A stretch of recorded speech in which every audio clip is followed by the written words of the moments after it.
masyarakat Bawaslu nanti akan menjadi mitra strategis. Semua masyarakat, lapisan masyarakat akan menjadi mitra strategis Bawaslu dalam proses pengawasan dan pencegahan penegakan keadilan pemilu untuk menyeleksi calon pemimpin di Probolinggo maupun di Indonesia.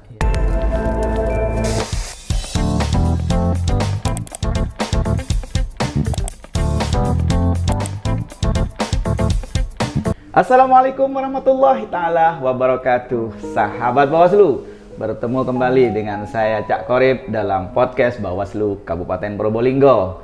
Alhamdulillah, hari ini kita semua bisa diberikan kesehatan dan keafiatan yang luar biasa. Di masa pandemi yang penghujung ini, Probolinggo sudah pada level 1 ya menurut Ibu Gubernur, tetapi menurut kesehatan juga masih ada pada level 2 atau 3. Yang jelas kami tetap mematuhi prokes kesehatan yang diharuskan. Kami sudah tadi menggunakan masker sebenarnya tadi, tapi kita buka karena ini ada pakai mic, harus berbincang-bincang, jaga jarak sudah, dan tentunya vaksin sudah juga. Sahabat Bawaslu, kita akan berbincang dengan salah satu tokoh Bawaslu Provinsi Jawa Timur, Koordinator Divisi Penyelesaian Sengketa, Bapak Toto Haryono SH, dan saya mohon izin untuk memanggil beliau Mas, karena beliau kalau dihitung-hitung ya masih muda lah. Assalamualaikum warahmatullahi wabarakatuh, Mas Toto. Waalaikumsalam warahmatullahi wabarakatuh, sahabat podcast Bawaslu Kabupaten Probolinggo. Selamat siang, salam sehat Mas Qorib. Alhamdulillah, sehat selalu Mas Toto ya. Dan baru saja Mas Toto mengisi acara di Kabupaten Probolinggo, tepatnya di acara Sekolah Demokrasi dan Wawasan Kebangsaan tentang penyelesaian sengketa nih Mas Toto. Kita akan bincang-bincang di podcast Bawaslu Kabupaten Probolinggo, santai-santai. Pertama saya harus tanya kesehatan dulu. Sehat Mas Toto? Alhamdulillah Pak Qorib, tetap sehat, semangat untuk Indonesia. Luar biasa. Bahkan harus ditambah merdeka ya. Merdeka. Pokoknya yang satu ini luar biasa. Semangatnya luar biasa dan ini pantas kita tiru. Ini perjalanan panjang selama menjadi salah satu pimpinan Bawaslu Provinsi Jawa Timur. Sampai detik ini alhamdulillah Mas Toto lancar-lancar kegiatan, sehat walafiat selalu. Saya ingin tanya, apa sih sebenarnya, karena selalu Mas Toto ini kelihatan segar dan sehat walafiat, apa sih resepnya? Ini tanya resep dulu karena masuk ke sini tadi berbeda dengan yang lain. Pak Toto itu segar bugar sekali. Resepnya karena merdeka tadi Pak. Merdeka tadi. Selain itu. Merdeka itu kan gini Mas Qorib. Ini Iya. saya suka sama Mas Qorib karena Mas Qorib ini tidak anti dengan kalimat merdeka. Siap. Karena kalimat merdeka itu sebenarnya kalimat umum dan kalimat semangat sekali itu. Karena itu maklumat Presiden Soekarno tahun Agustus 1945 dan sampai sekarang maklumat itu belum dicabut. Sehingga sah itu digunakan oleh semua orang. Bukan milik satu kelompok, satu golongan. Kalimat merdeka itu kalimat sakral karena itu mendorong semangat. Saya baca di literasi itu merdeka itu artinya mahardika.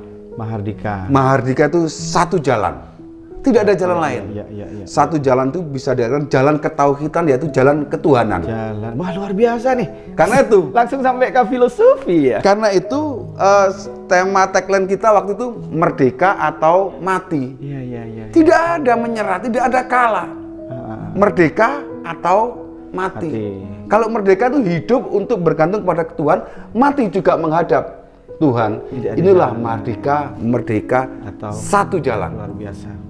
Luar biasa sekali, artinya mengandung makna filosofi yang luar biasa di balik itu. Ternyata kembali kepada Tuhan ya, bergantung kepada Tuhan sebenarnya semuanya itu. Merdeka satu jalan, luar biasa. Hidup mulia atau mati syahid. Aduh, jadi itu ya, pemberi semangat bagi Mas Toto untuk selalu segar bugar, sehat walafiat dalam menjalankan tugas. Insya Allah. Dan tidak pernah terintimidasi, tidak pernah tertekan. Sepertinya saya lihat tiap harinya itu kemana-mana, bahkan tidak. Kalau kita menyampaikan materi itu luar biasa semangat. Tertekan pasti ada Mas Qorib. Gitu. Semua orang punya, saya juga punya ketertekanan, saya punya ketakutan, semuanya ada, boleh. Cuman di balik itu sendiri kan kita harus Ya karena kita itu manusia Pancasila. Orang hidup di Indonesia kan wajib bertuhan, ya sudah. Betul. Kita berupaya maksimal dalam segala kegaulan ya menempatkan diri kita kepada Tuhan lagi, itu aja. Betul. Jadi ya Oke. bukan berarti tidak galau, tidak takut. Oh iya, saya kadang juga ngelokro gitu, cuman kembali lagi semangat lagi, merdeka lagi gitu. Tapi begini, semangat bukan menjadi satu-satunya yang bisa membuat manusia itu istilahnya segar bugar, tetapi juga tentunya mungkin hal-hal yang ikhtiar-ikhtiar keragaan lah, kemanusiaan, seperti contoh menjaga pola makan, pola minum, pola kesehatan lah. Mungkin ada tip-tip yang khusus untuk mungkin pola makan atau pola gimana Saya bisa ini menjaga kesehatan. pemakan segala, Mas Goreng. Gitu ya. Cuman mungkin ya olahraga saya paling jalan kaki aja, standar aja, biasa-biasa. Gitu. 30 menit ya, seminggu 3 kali, itu aja. Tanpa ini mungkin alas kaki. Dulu saya tidak pakai alas kaki, tapi kan juga buku kesehatan itu banyak. Iya. Karena kalau nggak pakai alas kaki, kalau di mana kerikil-kerikil nanti sarafnya, kecuali kalau di lapangan hijau, enggak apa-apa. Gitu. Iya. Jadi olahraga, di samping itu tadi makan apa saja lah dimakan, menikmati apa yang diberikan oleh Tuhan itu ya makan. Ya, kita nikmati semua, tentu ada batasannya. Batasannya. Batasan yang dilakukan oleh Mas Toto? Ya, saya kalau soal makan sekali lagi, saya ini pemakan segalanya. Cuman ya itu tadi ya, kita batasi mana yang kira-kira itu berbahaya ya. Wah, itu ya menjaga atau menjaga pola makan dan olahraga. Wah, luar biasa. Mas Toto, ini saya tertarik dengan istilahnya sebelum Mas Toto menjadi pimpinan Bawaslu Provinsi Jawa Timur nih. Sebelumnya apa sih Mas Toto kegiatannya atau profesinya lah? Ya, saya ini selama saya sampai saat ini hidup itu 54 tahun, hanya ada 2 pekerjaan itu. Satu sebagai wartawan, jurnalis, yang satu sebagai penyelenggara pemilu. Saya jadi wartawan sejak tahun 87 sampai tahun 2006. Jadi pengawas pemilu juga. Dulu kan masih unsur-unsur. Betul. Saya juga dari unsur wartawan mulai tahun 2003 sampai sekarang ini. 2003 ya, sudah jadi dari unsur wartawan menjadi penyelenggara pemilu sampai saat ini, tidak kemana-mana, setia kepada 2 provinsi. Luar biasa. Mas Toto, terkait dengan profesi kewartawanan ya, soalnya saya juga suka menulis, Mas Toto. Menurut Mas Toto gimana profesi sebagai seorang wartawan? Saya soalnya sekarang ini suka menulis berita di minimal di laman Bawaslu Kabupaten Probolinggo. Wartawan tuh, mohon maaf ini. Ya. Saya dulu menjadi wartawan kayak jadi avatar gitu loh, penyampai. Wah iya. Kok jadi penyampai kebenaran? Seakan-akan dulu seperti itu jadi wartawan itu. Saya aktif di Kemasyarakatan, lalu saya selesai tahun 87, saya ikut aktivitas jadi wartawan, lalu tahun 87 saya dari wartawan. Jadi saat itu pergulatan wartawan sangat luar biasa karena Orde Baru kan. Betul. Semuanya dikekang, enggak boleh. Nah, itu menjadi sebuah tantangan tersendiri. Setelah reformasi, lama-lama menurut saya pribadi, dunia jurnalistik sudah tidak menarik. Bagi saya kurang menarik karena apa? Lebih banyak ke industrinya. Sejak kapan itu? Setelah reformasi itu. Setelah reformasi ya. Jadi lebih banyak ke industri. Saya merasa kanalisasi saya terhambat gitu. Lalu di penyelenggara pemilu ini kan Bawaslu ini lembaga baru amanat reformasi. Iya. Nah, itu menjadi wah ini luar biasa nih. Karena ini pengawas pemilu, ini kita mengawasi calon pemimpin. Dan itu menjadi amanat reformasi untuk apa? Keterbukaan. Sehingga pemimpin-pemimpin pasca reformasi adalah pemimpin yang berkarakter negarawan. Bukan yang fasis, bukan yang pedagang, bukan yang totaliter, tapi karakternya adalah karakter negarawan. Dan Pak Walu punya tupoksi apa? Mengawasi, mencegah, menindak pelanggaran pemilu. Wah ini luar biasa menurut saya ini. Jadi berarti ini ya, apa namanya, profesi sebagai anggota Bawaslu atau mungkin pengawas pemilu adalah merupakan jabatan yang mempunyai tantangan tersendiri dan amanahnya itu ya mungkin luar biasa kalau benar-benar dijalankan gitu Mas Toto ya. Iya, di Bawaslu ini tidak sekedar bekerja. Sama dengan waktu saya jadi wartawan dulu, wartawan tidak sekedar bekerja. Ini pribadi boleh dipertentangkan. Menurut saya dulu, wartawan itu satu digit di atas profesionalisme, di bawah satu digit ideologi. Ini sebuah jalan yang harus dilalui. Tidak sekedar bekerja. Kalau profesional adalah kewajiban seorang pekerja menyuguhkan yang terbaik. Tapi ini ada pejuangnya ini wartawan itu.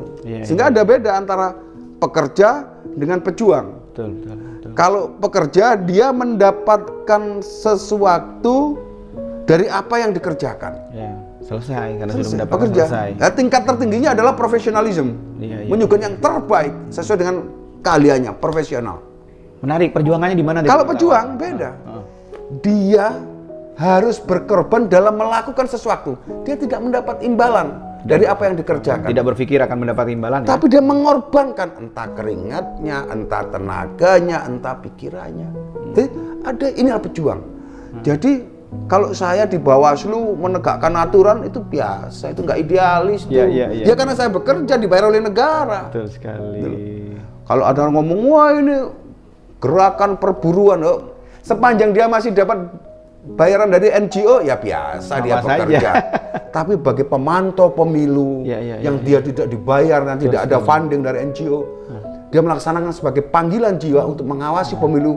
Oh, itu saya hormat terhadap pemantau pemilu itu. Luar biasa. Dahsyat ini para terutama yang independen ya. Oh, itu saya kalah saya.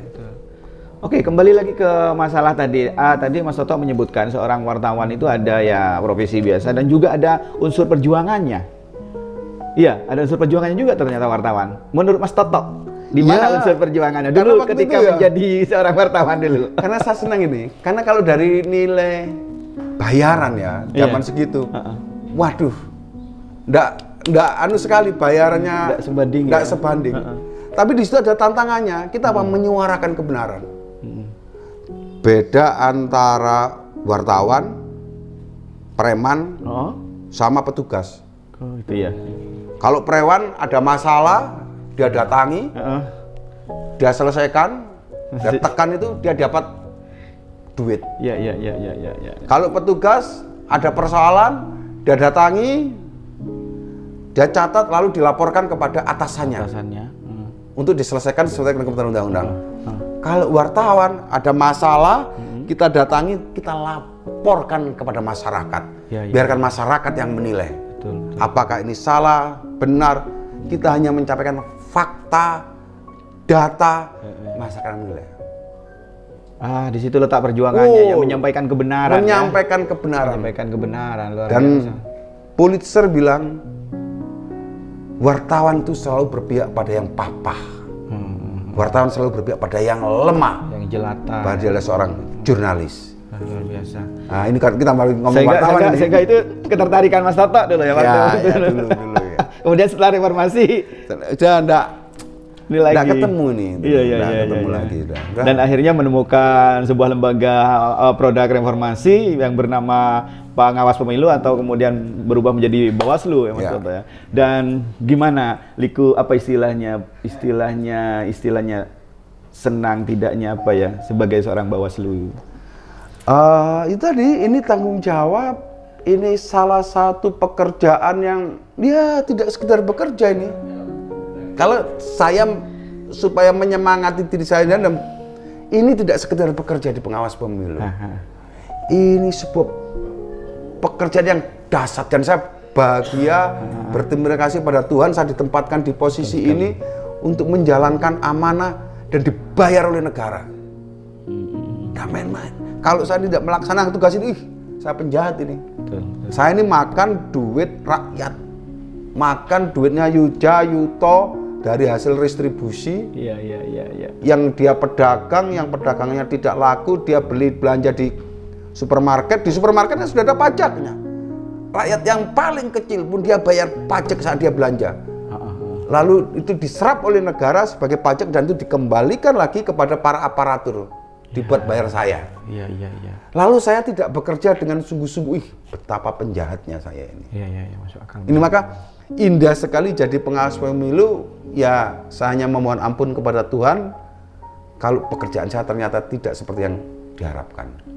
Ya minimal setidak-tidaknya kita mengerjakan sesuatu sesuai dengan amanah undang-undang. Semaksimal mungkin lah kita melakukan itu. Apalagi di Bawaslu ada divisi penyelesaian sengketa. Ya, nah ini nih nanti nih menarik nih sebelum ke ini divisi sengketa. Dan berarti ini kita harus bekerja sebenar-benar sesuai dengan etika kita, Mas Toto ya kalau gitu ya. Jadi tidak boleh main-main ya. Ya enggak bisa karena menurut Pak Harjono mantan ketua DKPP itu. Ya. Beliau di Bapak Tengahnya penyelenggara pemilu adalah warga negara yang luar biasa menurut beliau. Kenapa menjadi warga negara yang istimewa menurut Pak Haryono? Karena sebagian hak-hak kemanusiaan, hak sosialnya terbatasi. Ya. Karena penyelenggara pemilu dikonstruksi kayak manusia setengah dewa itu loh.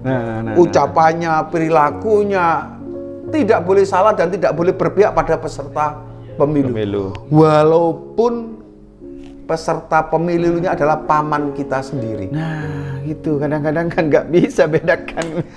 Jangankan paman, guru kita sendiri, kawan akrab kita sendiri, begitu jadi peserta pemilu, kita harus netral, tidak berpihak. Nggak boleh, bahkan foto-foto. Waduh, jangankan gitu. Kita ini namanya teman saya, ini misalnya Mas Korim, ini sahabat saya. Ini jangankan paman, jangankan guru, ini sahabat. Namanya sahabat itu kan seringkali kita makan, saling membayari. Betul. Lalu satu kali dia mau mencalonkan ini jadi anggota DPR. Saya mau mencalonkan jadi anggota DPR karena teman ini. Iya. Saya ini kan sudah punya pekerjaan. Sudah biasa bahkan sebelumnya ya. Saya kepingin bantu, Bung, ini bantu buat beli, ya bantu uang untuk keperluan dia kan banyak, beli spanduk apa ini, beli spanduk. Anggaplah 200-300 ribu. Kalau ini ketangkap, ketahuan dan dilapor, wah saya bisa dipecat oleh DKPP. Betul ya. Kenapa? Uang saya ini pemilu kok menyumbang untuk penyelenggara pemilu menyumbang untuk peserta pemilu. Walaupun ini sahabat, wah ini bisa kena etik. Dan itu nanti ada malaikat pencabut SK namanya DKPP. Malaikat pencabut SK. Wah ya memang harus berhati-hati ya. Kita benar-benar bersifat netral, berintegritas. Mas Toto ya. Oke, kembali kepada apa yang disampaikan tadi terakhir oleh Mas Toto, yaitu tentang penyelesaian sengketa. Kan kebetulan Mas Toto sekarang sebagai koordinator divisi penyelesaian sengketa di Bawaslu Provinsi Jawa Timur yang membawahi seluruh kabupaten kota se-Jawa Timur. Nah, berbicara tentang penyelesaian sengketa ini kan sebentar lagi ada pemilu dan pemilihan serentak di tahun 2024 nih Mas Toto. Mas Toto kok saya lihat di media sosial tuh sering kan melakukan sosialisasi di mana-mana, di radio, webinar, luring, daring, kemudian bahkan podcast sebagian saya lihat loh. Kenapa kok melakukan sosialisasi sejak sekarang? Ini kan masih tahun 2021 di akhir ya. Ya. Harus diakui kita harus menemukan langkah-langkah terobosan yang paling mungkin untuk persiapan pemilu tahun 2024 di tengah-tengah negara dalam kondisi bersedih karena pandemi. Karena pandemi, maka banyak anggaran-anggaran yang diserap untuk kepentingan-kepentingan bagaimana mensehatkan rakyat Indonesia. Sehingga dikenal dengan namanya refocusing, anggaran-anggaran yang karena kita tidak ada anggaran, maka itu tadi kita harus gunakan terobosan bagaimana masyarakat ini tetap paham, tahu bahwa ada lembaga namanya Bawaslu, bahwa ada proses penyelesaian perbedaan pendapat, perselisihan yang tidak perlu turun ke jalanan tapi sudah diselesaikan oleh ahlinya seperti di pengadilan. Nah, maka kita harus sosialisasi itu kepada siapa? Stakeholder yang tidak mengeluarkan biaya. Jadi istilahnya kerjasama gini, TV lokal, radio lokal punya program, saya nggak punya duit, tapi saya punya pemikiran. Ayo kerjasama yuk, saya masuk ke dalam program panjenengan untuk sosialisasi di minimal di masyarakat setempat, di radio youtuber ada, TV itu berada supaya masyarakat paham nanti 2024 ada pemilu yang itu sudah ada Bawaslu-nya, yang ada mekanisme penyelesaian sengketa. Kalau gitu kalau ada perbedaan pendapat, peserta dengan penyelenggara atau peserta dengan peserta, saya tidak perlu bakar-bakar ban. Betul. Saya tidak perlu demo yang anarkis. Salurkan itu ke Bawaslu. Kalau hasilnya kurang puas, laporkan Bawaslu-nya ke DKPP. Misalnya dia punya perkara nih, merasa hak keadilannya tercurangi, lapor ke Bawaslu. Bawaslu ini ternyata berpihak ini. Putusannya penceng cueng ini. Ya. Keberpihakannya itu diketahui dia memihak salah satu pasangan, laporkan ke DKPP. Jaminannya bisa dipecat itu. Kalau terbukti bersalah. Jadi ayo rame-rame aja ke Bawaslu. Karena Bawaslu ini ketua dan anggotanya, jajarannya sudah dibayar negara untuk melayani segala tetek bengek yang berkaitan dengan pemilu. Jadi ya itu haknya saudara, haknya rakyat untuk melaporkan kepada Bawaslu. Untuk apa? Mencari keadilan. Karena kalau lapor ke Pak Polisi tidak mungkin. Lapor ke Hakim, Pak Koramil, Pak Dandim, Pak Kapolres, tidak bisa. Larinya harus ke Bawaslu dulu. Iya, karena memang itu masa pemilu. Masa pemilu yang berkaitan dengan tetek bengeknya pemilu, ya larinya ke Bawaslu. Sama dengan mindset kita ini, ada perampokan, Pak Polisi. Ada huru-hura, Pak Koramil. Ada pembunuhan, Pak Polisi. Nah, nanti gitu. Ada kecurangan pemilu, Pak Bawaslu. Betul sekali. Ada persoalan kampanye, Pak Bawaslu. Jadi harus kita tanamkan segala yang berkaitan dengan pemilu urusannya Bawaslu. Rakyat tidak perlu susah-susah, tidak perlu cari keadilan di mana-mana. Di tiap kecamatan ada, di tiap desa ada, di tiap kota kabupaten ada, sampai RI sana. Luar biasa.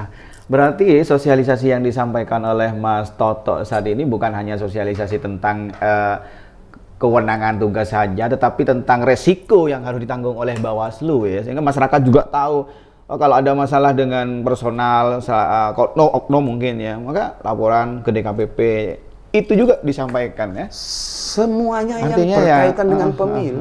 Jadi gimana ya, rakyat benar-benar terbuka lah. Karena segala lembaga manapun yang itu dibiayai oleh negara harus bersikap transparan, terbuka untuk mempertanggungjawabkan kinerjanya. Kinerja kita semua ya. Luar biasa Mas Toto. Dan ini akan terus dilakukan ya, sosialisasi ini ya, sampai menjelang. Insya Allah sepanjang itu masih ada ruang dan waktu, kita punya berkewajiban tanggung jawab untuk ayo menyebarkan, meresonansikan ini lebih luas sehingga apa? Pemilu ini berjalan sesuai dengan peraturan perundang-undang. Tugas Bawaslu apa? Memberikan rasa nyaman dan aman kepada peserta pemilu dalam berkompetisi. Fairness lah. Luar biasa. Itu tugasnya. Fairness. Dan juga kemudian Bawaslu Kabupaten Probolinggo juga turut istilahnya menyampaikan pesan kepada masyarakat seperti apa yang disampaikan oleh Mas Toto ya. Jadi termasuk salah satunya adalah podcast ini. Kita akan sebarkan melalui media YouTube dan banyak sekali pemilih-pemilih milenial, pemilih-pemilih generasi Z yang sangat cakap digital sekali, sehingga mereka akan memahami dan mengetahui pemilu yang akan datang itu seperti ini, bukan hanya sekedar mencegah dan menangani pelanggaran, ternyata ada penyelesaian sengketanya juga loh gitu kan ya. Wah, sahabat Bawaslu, menarik sekali, tetapi memang waktu juga lah yang membatasi kita. Tetapi jangan putus atau kecewa, putus semangat atau kecewa. Saya minta Mas Toto untuk menyampaikan beberapa hal tentang closing statement, pesan-pesan kepada sahabat Bawaslu sebelum ini ditutup. Sahabat Bawaslu Kabupaten Probolinggo yang saya hormati, saya menjadi bangga sekali, berterima kasih bisa podcast bersama Bawaslu Paskorib. Karena apa? Masyarakat Bawaslu nanti akan menjadi mitra strategis. Semua masyarakat, lapisan masyarakat akan menjadi mitra strategis Bawaslu dalam proses pengawasan dan pencegahan penegakan keadilan pemilu untuk menyeleksi calon pemimpin di Probolinggo maupun di Indonesia. Semoga ke depan Republik ini menjadi lebih baik. Amin ya rabbal alamin. Alhamdulillah, luar biasa. Terima kasih Mas Toto atas bincang-bincang yang sangat berarti ini bagi kami dan bagi sahabat Bawaslu di media YouTube. Semoga Mas Toto selalu diberi kesehatan. Amin, amin, amin, amin, amin. Dan selalu tertanam merdeka. Wallahul muwaffiq ila aqwamit thoriq. Wassalamualaikum warahmatullahi taala wabarakatuh.